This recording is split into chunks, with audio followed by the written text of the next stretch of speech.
কিরণ মালা কাঁটা লাগা লাগবে জামদানি হিরো পাটের শাড়ি কি লাগবে? এসো বোনেরা মায়েরা এসো। এই তো আমি দেখতে দেখতে বাজারের মধ্যে পৌঁছে গেছি। এইটা আপনি ভালো শাড়ি সকালটা বসে রয়েছে এর কাছ থেকে আমার দিদির জন্য আমি এর কাছ থেকে শাড়িটা নিয়ে নেব।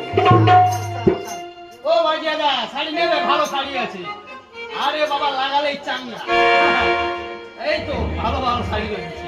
ও দোকানদার, আরে আমাকে বলছো?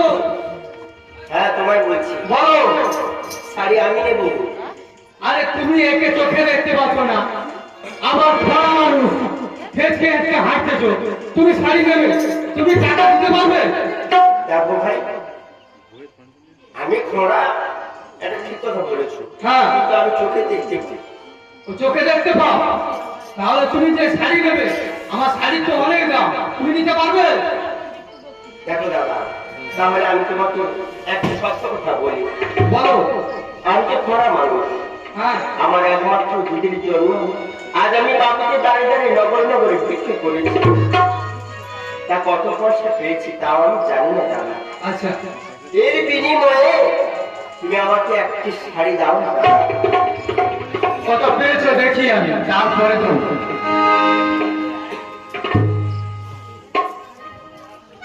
বলি তুমি যা পেয়েছো আমার তো এখানে শাড়ি দামও হবে না, কিন্তু তুমি কোন শাড়িটা নেবে আগে বলো।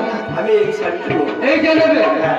কিন্তু ভাই আমি যে এই শাড়িটা তোমায় দিয়ে যাচ্ছি, কিন্তু আমি তো মাঝে মাঝে ফেরি করতে পারার ভেতরে ঢুকি, হ্যাঁ। তা মা বোন বলবে না যে তোমার আমি কম নিতে দিয়ে যাচ্ছি। হ্যাঁ, ঠিক আছে। ঠিক আছে, এই নাও তোমায় আমি এই শাড়িটা দিলাম। তাহলে আমি এখন আসি। হ্যাঁ এসো। আমি ভগবানের কাছে প্রার্থনা করি, হ্যাঁ ভগবান যেন তোমার মঙ্গল করে। হ্যাঁ। মঙ্গল করে। দুর্গা দুর্গা দুর্গা দুর্গা দুর্গা। না না, আর একখানা শাড়ি রয়ে গেছে, এইটা ওই বউ বাজারের দিকে গেলে বিক্রি হয়ে যাবে।